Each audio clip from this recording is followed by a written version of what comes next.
Hello, everyone, and welcome back to the StoreHero podcast. It's been a while since myself and Karl did one together, so really good to jump on and just kind of run through a couple of updates, a bit of news, and even some general sentiment that we're hearing from both our customers, prospects, and generally just from being in the industry in the last couple of months. So, yeah, I suppose kicking off with a bit of news from ourselves, really good last couple of weeks, seeing some really strong growth. We held our first event in London last week with Shopbox, Octane AI, actually in the really lovely Clayview offices. Really great to see a huge turnout there. Yeah, it was fantastic. It was a bit of a mad day, and especially it was unusually nice weather as well in London. I was fortunate enough to be asked to do a talk in Intercom that morning. So between delayed flights and broken down tubes and stuff, I probably looked a bit silly running across the Tower Bridge with my Store Hero pull up to try to make the second talk of the day. But yeah, fantastic turnout. I think it's kind of obviously a little bit further from home and on the back of a couple of the event series we did in Dublin, Cork, Galway over the last couple of months. But yeah, I think we're on a good track to kind of elevate each time. The caliber of kind of brands and agencies there was a big thing, and even I suppose the caliber of the conversation as well is always kind of evolving as we're getting better. So is the kind of questions and the kind of feedback and insights from the brands and agencies. I think one broader point, just by nature of the time of the year that we can kind of got into, was a broader conversation around Black Friday. If it's not too early to mention that, but it's really when you should be mentioning it because as time goes on, it becomes more that elephant in the room. And I don't know about yourself, it seems like everyone is the rose tinted glasses are off in terms of Black Friday as like the something peak as okay, this is the answer to all our prayers with no kind of caveats or anything else to add in. Everyone was cautiously optimistic, but cautiously being an important word that maybe you didn't necessarily have to have in there before. Yeah, 100%. Yeah, I mean, nothing new in a lot of respects. We're recording this today on the 6th of August, and it's 115 days away from Black Friday, which sounds like an absolute age away, but I mean, it's going to creep up. And yeah, I mean, one of the interesting talks I thought from the event was, I suppose, the move and the data that people had to back up. Maybe giving discounts at certain times of the year does lead to higher LTVs over time. I thought that was an interesting stat. Often, there can be a bit of a bad rap around giving discounts around Black Friday, maybe not attracting the highest quality customers. But I think one of the speakers there had data to kind of back up the opposite in that, they can acquire customers giving discounts, although albeit on a higher average order value. And what they can see is that those customers, once they kind of, do avail of the discount, but are opting into a higher average order value, do tend to have a much higher customer lifetime value over time.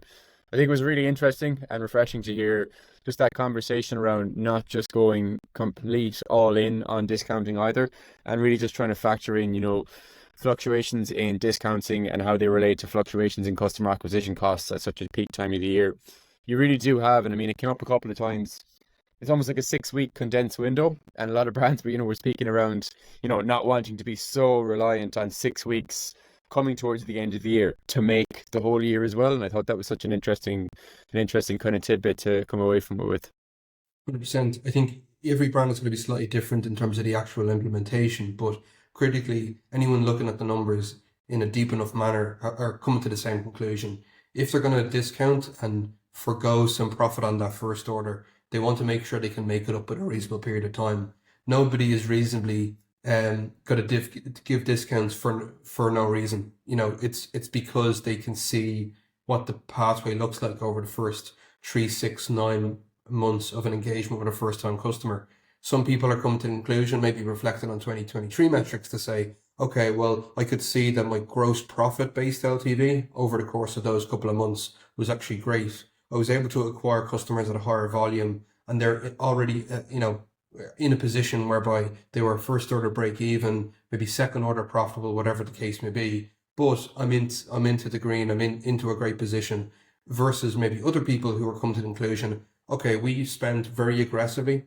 We maybe shot for second or third order profitability, which isn't necessarily an issue, but it is an issue if the type of customers you're acquiring around that time of the year aren't the ones that are going to come back for those second and time purchases. Realistically, if you have maybe second or third order profitability, but you only have maybe a 20% repurchase rate, that puts a big burden on those 20% to kind of make up the difference from all of the the rest of those customers as well. So it's definitely a balance. I think everyone is approaching it, especially at the event with again that right level of kind of cautious optimism. But it really comes down to doing that analysis. Like, at what point do I cover those costs, and at what point am I generating profit, not just revenue? Yeah, and I think a lot of it comes down to getting the offer structure correct. It's really hard. Like, we're in August now. Like, it's really hard to forecast what's going to work. It's really hard to forecast what's going to work in terms of key SKUs that are going to fly and getting that offer structure set up correctly. One thing I suppose I'm seeing already with brands that we're already having that conversation with is really just trying to think about, not just one offer structure going into BFCM. We're really just trying to think about what's plan A, what's plan B, and what's plan C. And I suppose that's kind of really closely linked to the next point I wanted to touch on around Black Friday as well, in that I'm still speaking to a lot of brands that are overly fixated on having a very fixed marketing budget going into BFCM. And while, everybody needs to have budgets, and, we're probably more advocates for that than, most people in the industry as a whole, but don't be overly fixated on hitting a very specific number in terms of the budget. And what I mean by that is, figure out what it is you're trying to maximize. If it's your profit after marketing spend, and you can see that you're executing on all your goals and you're hitting your numbers, don't put a chokehold on your own growth. You're putting in all the great work throughout the year to work on your retention strategies, your acquisition strategies, conversion rates. There's so much work going into the store. Figure out what it is. What are you really maximizing for?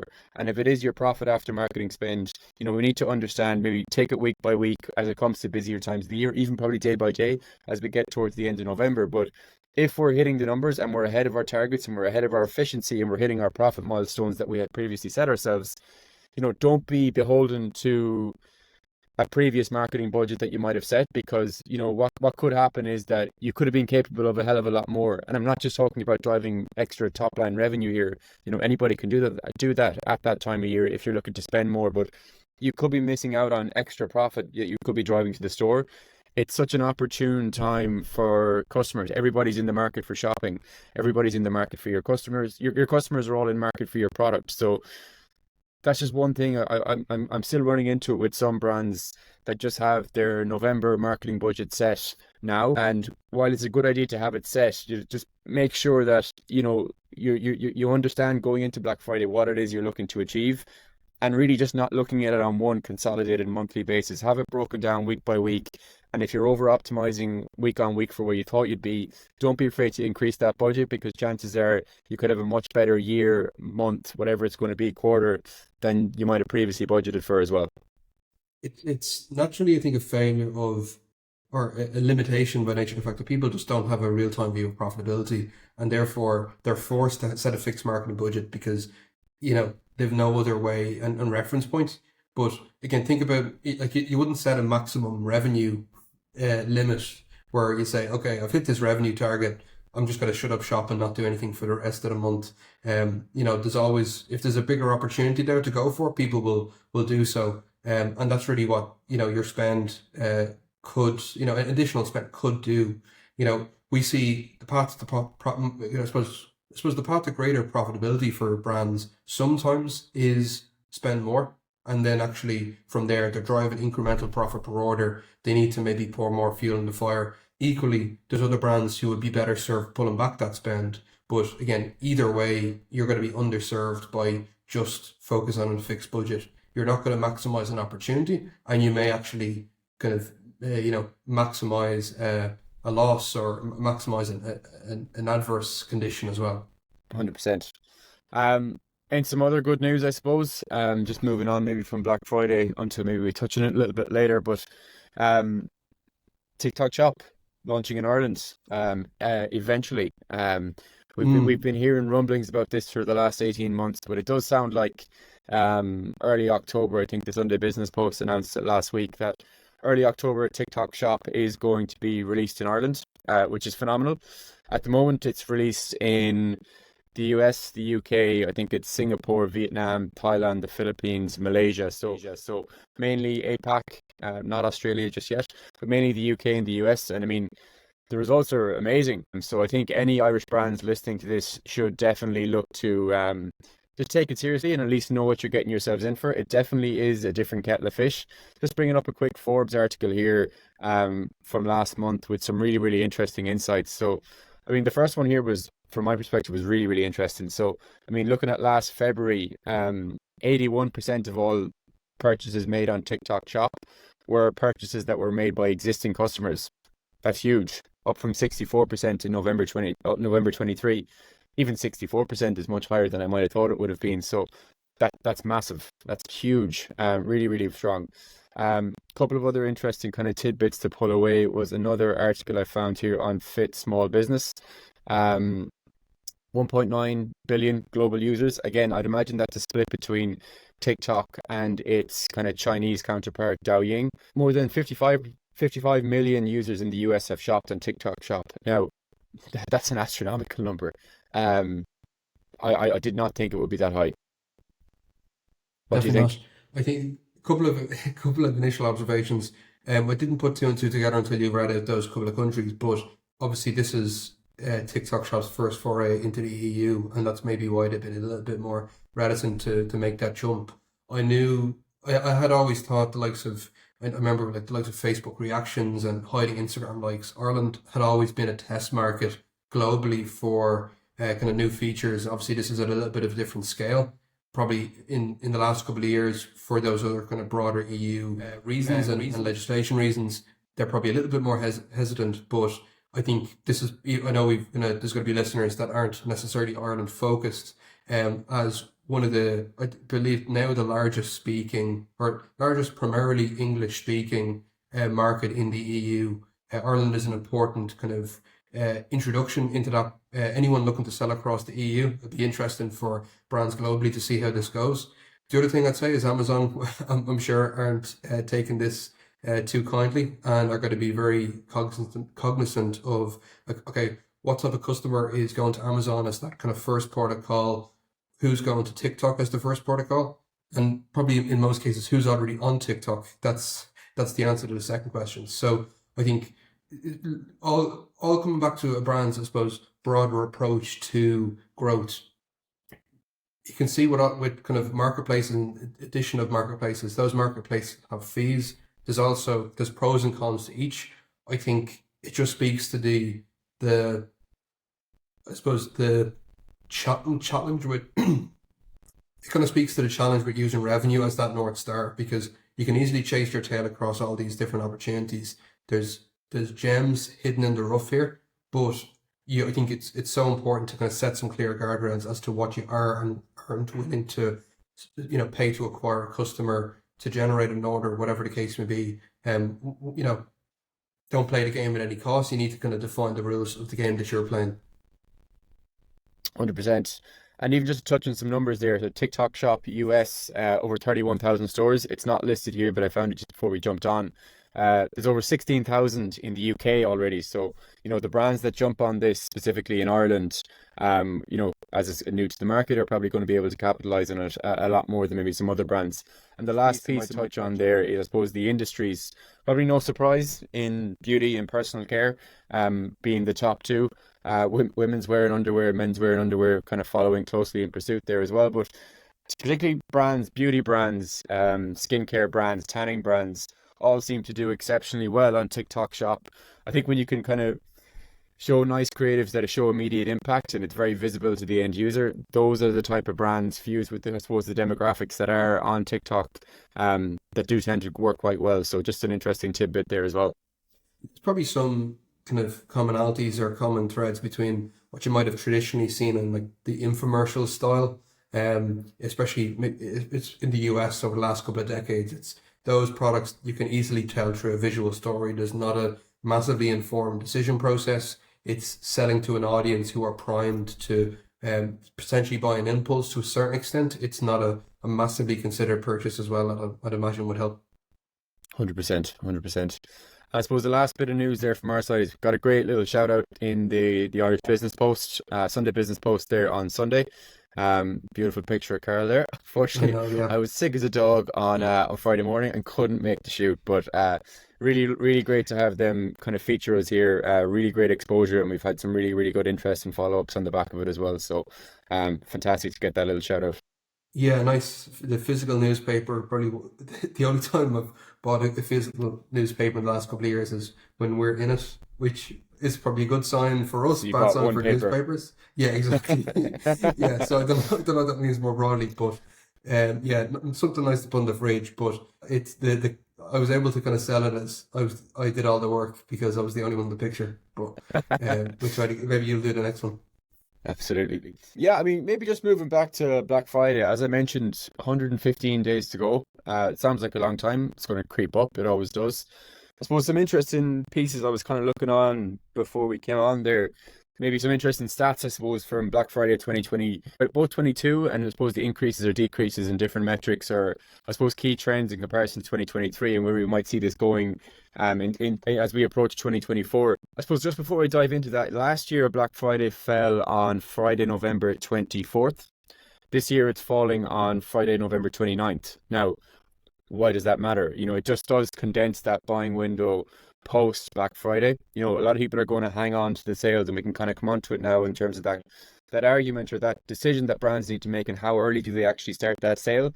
Because as we're pushing that Black Friday and that kind of almost juggernaut moment for a lot of brands out further and further now, probably more than ever towards the absolute end of the month, getting that whole November strategy correct is just more and more important than ever. So that's just one interesting piece to kind of touch on. But I suppose mobile shopping, no surprises here. November 22, 55% of all purchases were made on mobile. In 2023, 59% of all purchases were made on mobile. So, about just under 10% uplift there, 59 to 55 in the year. So, yeah, I would imagine that will only increase this year. Next one there was in terms of early shopping. So again, promotions are coming earlier as well. So 35% of people last year bought something on the sale leading up to Black Friday, with over a quarter buying more than a week before. So just when we're thinking about, Black Friday last year being the 24th and this year being the 29th, I would envisage more and more brands are going to go earlier and earlier this year, maybe than they would have gone in previous years, just as a result of, not wanting to put all your eggs in one basket pretty much as you go into December, because November is such a captive audience for D2C shoppers in general. You don't want to miss that rush. Next one there, I suppose, is yeah, nothing new here, but the importance of own channels. Customer acquisition costs are such a topic of conversation, particularly maybe on this podcast, but 27% of all sales last year came from paid marketing. I actually thought that would be higher, but I think it just goes to underscore the importance of your own channels. Have you got your own app? Are you using TapCart, for instance? Your email lists, having those campaigns and flows, very much tailored for that time of year, well in advance. And also things like SMS, are using Klaviyo, Attentive, PostScript, whatever it is. Just making sure that your own channels are as dialed in as possible to make sure that you're not paying hand over fist for a new customer and repeat customer acquisition at the busiest time of year. And the last piece there before I hand it back to Karl is in relation to buy now, pay later. Probably no surprise as well, but I think the increase was probably a bit more than I would have thought. Obviously, buy now, pay later solutions, Klarna, Afterpay, and these guys, even Shop Pay installments in the US, have gained significant traction in the last couple of years. Probably more than I would have thought. In November 2022, it was up 11% from 2021 in terms of the revenue that was transacted through but different buy now pay later channels, the ones I've just mentioned. But in 2023, we actually saw an increase from 2022 of over 43%, and over $940 million on Black Friday weekend was actually transacted through buy now pay later solutions, which is massive. Again, I would only, would, I suppose, increase pressure on the consumer. I would only imagine that that number is going to rise this year. Again, we're seeing more and more brands start to adopt buy now, pay later solutions. Obviously, there is that impact on a higher transaction fee, but if you're a brand with a higher average order value, I think you're definitely missing out from a conversion perspective by not at least offering that on specific product lines. Definitely. A couple of observations on that. One piece that we often do as part of kind of planning and support of StoreHero users is looking at growth planning and kind of forecasting, what are based on their overall sales and profitability goals. What sort of expectations should they have month on month in order to reach those goals? The initial observation here is November year on year is going to look pretty atrocious if you're looking at any comparison metrics. If you don't factor in the fact that again, some of that Black Friday weekend is actually going to be counted as December revenue. So be very careful not to overspend in that situation whereby you're trying to a buying behavior that maybe isn't easily maintainable. Now, that's kind of offset by the fact that, as you said, that actually may push brands to go earlier in order to make sure there's a bit more of a spread there. And you can kind of, again, all your eggs aren't in one basket in December specifically. The other thing that came out of our event that I thought was really interesting is really trying to understand what do you actually want out of Black Friday, and potentially looking a little bit deeper than maybe just selling the same product to the same existing customer to drive additional revenue. I think that's going to be a situation where it's going to look great, but one thing we saw actually across the board is a really strong Q4 2023, but that nearly was kind of forward, stealing sales for maybe January, February, March. I think equally, brands that had a really strong Q4, I think struggled a bit more in Q1 24. Now it's hard to know, okay, to what extent is there broader macro trends that might suggest that. But if you're just looking to sell the same product to the same audience, that's a little bit more likely. Is there an opportunity for your repeat customers to again bundle or kind of change the purchase behavior or adjust the purchase behavior? Maybe there's complementary products that if you can open up their kind of buying behavior to look at something that they might not do otherwise, it avoids a situation whereby you're pulling sales forward, maybe with a contracted margin, and over a longer period of time, you maybe don't actually see any benefit. Looking as well, again, equally, you might look at average order value as an opportunity to do that. Okay, in what situations are you prepared to give that discount? I think there was a lot more talk of kind of tiered discounting, not just discounting for discounting's sake, because again, it all just comes back to where do you want to be 6 months down the line? You want to ideally be in a position where those customers you acquired, there's something to show for them. You're certainly not in the hole, ideally, to actually try to make that up. But in an ideal world, you've actually put yourself in a position where you've kind of expanded the opportunity with your existing customers as well as acquiring those new ones. Yeah, and another piece I was quite interested in hearing about was different ways people can approach Black Friday. I mean, I personally spoken to multiple brands in the last week who said we don't do it. And, I think that's quite a narrow way to look at it. Whether you want to discount or not, you should be involved in Black Friday because all of your customers are. And like if you're not willing to optimize the site, tailor your email marketing flows, tailor your campaigns, your offer structure at a time when your customers are all in market to purchase, it's a very narrow way to look at your business. You can be in Black Friday without putting a 30% discount blanket across all of your stores, across all of your products. There's plenty of ways to capitalize on this without just going down the heavy discounting route really as well. And I think that's just one thing that brands, even if you're not, and I think if you are a brand who hasn't engaged in heavy discounting in Black Friday and you've done okay, I wouldn't be egging anybody on to start that behavior. If you can sell at full price, absolutely don't engage in it. But as you kind of mentioned, experimenting with different average order value strategies, even experimenting with different kind of segmentation strategies. I mean, if you're a brand that is thinking about just putting a blanket 30% discount across all products, your top 1% of customers who are extreme loyal fans of your brand anyway are probably just going to bulk buy, and they might hold off and coming back to you the next time until that discount goes live as well. And I know we have spoken to multiple brands in the last kind of couple of months who are maybe trying to wean themselves out of that consistent discounting kind of cycle, and it's a really hard one to get out of once you really have started that as well. But there is plenty, I suppose really what I'm trying to say is there's plenty of ways to approach Black Friday that you can really make it work for you and your business without needing to go down the ultimate heavy discount route that maybe you might think you might be forced into. Even it might be a way to do it for brands is to kind of picture them as a couple of different pie charts. Each pie chart represents kind of a sample cart and maybe like a mini kind of profit and loss statement on every individual order. You might have situations in which you have a higher average order value, you have a higher gross margin you can then allow for, and that can allow for a higher cost to actually acquire that customer. Equally, you might have a situation where you're kind of doing more discounting. You can afford to spend less to acquire a customer, but the discounting and offer that you're running allows you to acquire that customer for a lesser rate anyway. So as Thomas mentioned, if you're trying a couple of different variations, I think it's a much easier way to see it. And again, be aware that it might not necessarily work off the bat. You're going to want to have a plan A, B, and C there as well. Yeah, maybe, and it's maybe something we want to touch on maybe in a separate episode, but really trying to maybe have a retro of, what actually happened last year from a Black Friday perspective, not just from a new customer acquisition standpoint, but also from, I suppose, trying to monitor out and really, look at, okay, the customers that we acquired in that time frame, were they high value customers?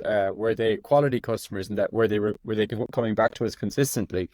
And maybe also trying to understand, as we maybe did go on a 20% sale or whatever it's going to be, how did the impact in maybe gross margin on that first purchase, how did it impact the brand in general versus maybe the dip or the spike in customer acquisition costs at such a busy time of year as well? Because there's a couple of different components there at play. How many new customers are we driving? What's the cost to acquire those customers? And if we're on discount, what is the value of that customer, particularly on first purchase, but also over time as well? I might just quickly open up a screen here to maybe chat through for a quick second, just on one of the brands that we've been working with quite heavily over the last couple of months. But I mean, even looking back at November and December last year, what we can see here, this is quite a seasonal brand. But what we can start to see here is, in November and December, new customer acquisition spiked. They did go on that discounting spree. They did give I think it was about a 15 to 20% discount. So typically it's 25, 26 euro gross profit on the very first purchase.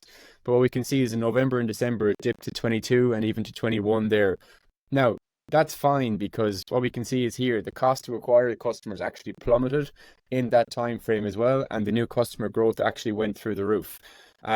Repeat customers within those time frames is also quite strong. Maybe in December, not as strong as other months. What we can see here is customers that we acquired in February, already 14% of those guys have already come back to us, whereas in December, only 10% of those customers have only come back to us since then as well. So it's interesting to be able to compare, I suppose, new customer growth.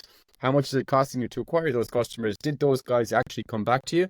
And what was the value on the first purchase? And how did that value expand over time as well?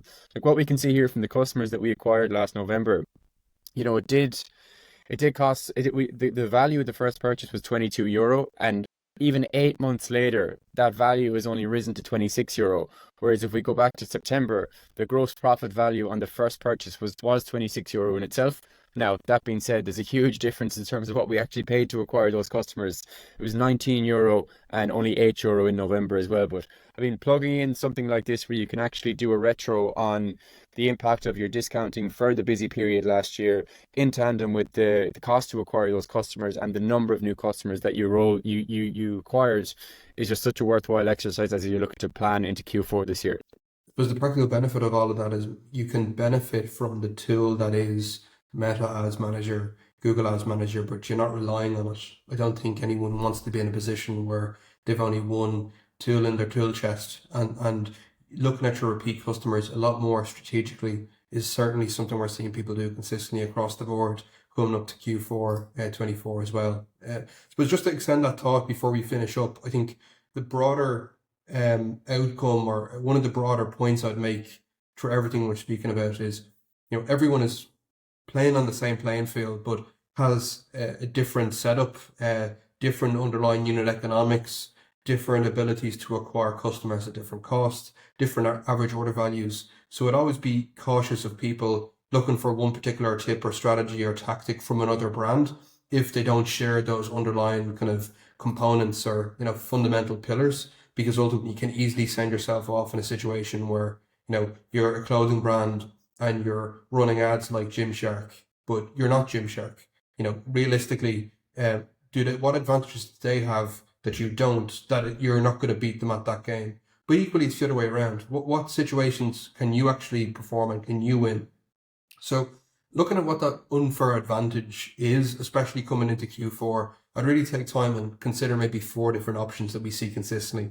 So sometimes we see brands with a customer acquisition cost advantage, a CAC advantage. And practically what we mean by that is they're able to acquire customers at a lesser rate than everyone else. And we see this quite a lot with kind of legacy brands, people who've been in business, maybe in a retail context, who transfer that online. And they kind of have a bit of a head start. They have a certain amount of brand awareness and recognition. and therefore every eyeball or every impression on a social feed means a little bit more, and can ultimately, because they have that underlying level of awareness, they're able to kind of maybe jump a little bit further on in the purchase process a lot quicker. This is practically whenever you see a brand working with an influencer, working with a creator, or even influencer driven brands. It's kind of a dirty word, especially in Ireland in terms of influencers, but anyone who actually has an audience there, an engaged community, and engaged isn't necessarily a given, who's able to translate that into value themselves. That's really what they're paying for, and a cheaper customer acquisition cost than a brand doing it, going solo and doing it their own way.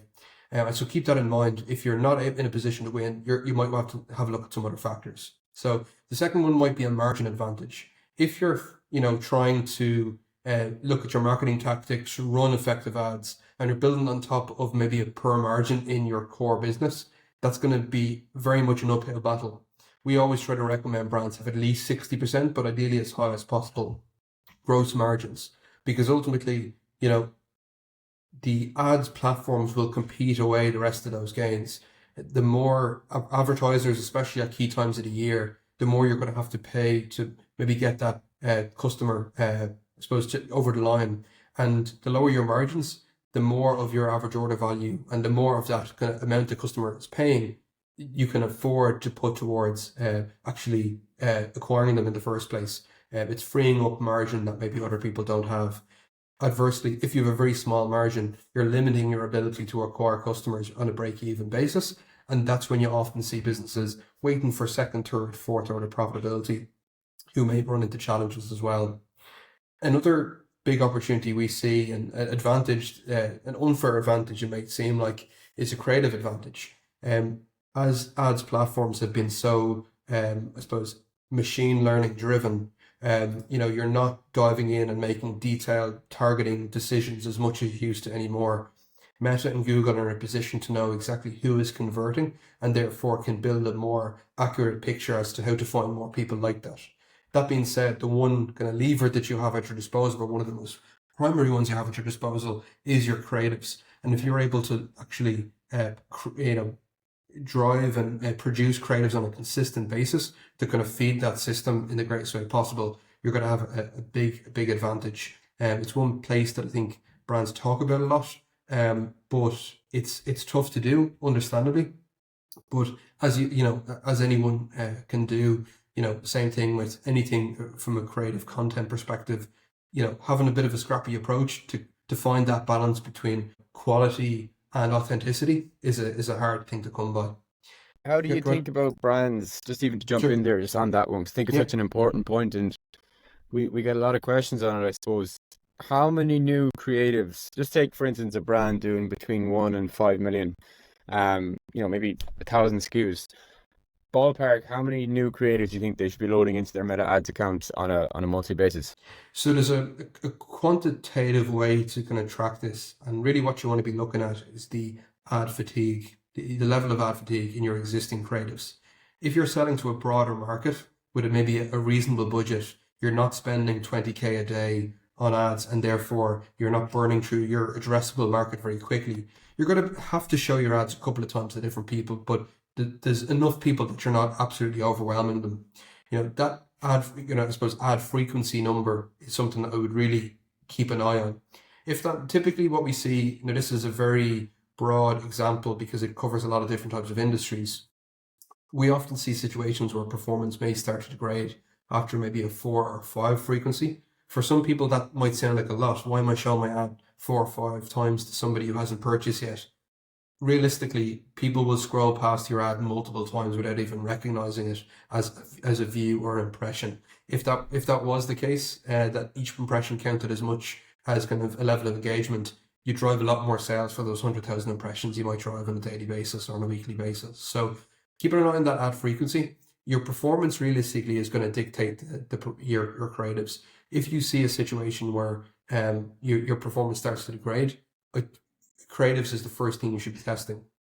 Now, in terms of the main thing I would probably do is I would think about less in terms of volume and more about variety. It's always going to depend as well on the nature of I suppose, your purchase behavior as well, if you're an impulse purchase or otherwise. But if you have a strong mix between kind of lifestyle shots, user-generated content, core product photography, and more graphically heavy, kind of clear kind of campaign images and assets, I think that's typically a good way to go. Wait, exactly. One last piece that I do also think is a big advantage that people overlook, and it's really summarized by a lot of our conversation today, is a repeat purchase advantage. If you're selling a sofa, you can't rely on someone coming back, and therefore you can't overspend in situations where you're looking to acquire a customer. Now, oftentimes the industries in which have a very clear, longer purchase cycle, they actually don't have as much of a challenge with this. They have to have the discipline because the business only survives if they do. I think people often get into challenges where they're somewhat in the middle. There's some sort of limbo there where the product has, repeat purchase potential. In theory, they could actually acquire a customer profitably and maybe recoup that in a month or two's time. But if only a small percentage of people are coming back quickly, you can run into a challenge. So if you have a repeat purchase advantage, you're consistently getting customers coming back again and again. You can afford to spend more than your competitor because ultimately, you can have patience. Now, ultimately, one thing to bear in mind as well that I think people often overlook is if they're losing €2, £2, $2, maybe it's $5, maybe it's 10 on that first time customer order. If you multiply that by a couple of hundred or a couple of thousand customers acquired on a monthly basis, that's a big cash flow problem that you need to deal with. That's going to be coming out of your bank account, and you might see new customer acquisition flying, but your bank balance falling. And this is really the dichotomy that I think can lead people to run into some trouble. Financing has an important place, but again, underwriting will kind of dictate this for you. You're not going to be accepted by lenders in some situations if you don't have solid fundamentals. But again, there's a cash gap that you need to fill in that situation. So sometimes, again, if you don't, people may not have as much of an issue with it if they have enough repeat customer revenue and repeat customer gross profit or contribution margin, kind of spitting out a bit of a buffer, a bit of a cushion that you can afford to be unprofitable on those new customers because your repeats are covering you. Make sure you're not in a position whereby you are acquiring new customers at close to break even. You don't have a lot of repeat customers to kind of cushion the blow, or you don't have financing to kind of bridge the gap. So again, there's a broader approach there. All comes back to, I suppose, looking at even Q4 now. What is your core goal? Is it revenue? Is it new customer acquisition? Is it profitability? Is it inventory sell through? I think now it's probably already in motion when people are kind of putting in their purchase orders and getting ready when it comes to inventory. Once those inventory decisions are made, your bed is made to a certain extent. You'll have oftentimes inventory to actually get sold. But if you can have a more purposeful approach to stand back and say, what does success look like in terms of the value of the business overall? What's actually worth my while? And building a plan backwards from that, you'll save yourself a lot of heartache. Yeah, absolutely. That cash flow piece around, being second, third order profitable is just, it'll make or break a business very, very quickly. But there's some really interesting points there. We could definitely get back into more of a rhythm of doing some of these more ourselves. We've had some tremendous guests on recently as well. Some really, really great product features launching in the next couple of weeks that we can't wait to share with you as well. Obviously, trying to get back more into the rhythm of doing these as we kind of lead into that kind of busy time of the year as well. So as always, any questions, just drop them in the comments and we'll leave the links to any of the articles that we kind of cited there in the comments as well. So great to catch up and looking forward to seeing you again soon. Thanks, folks. Appreciate it.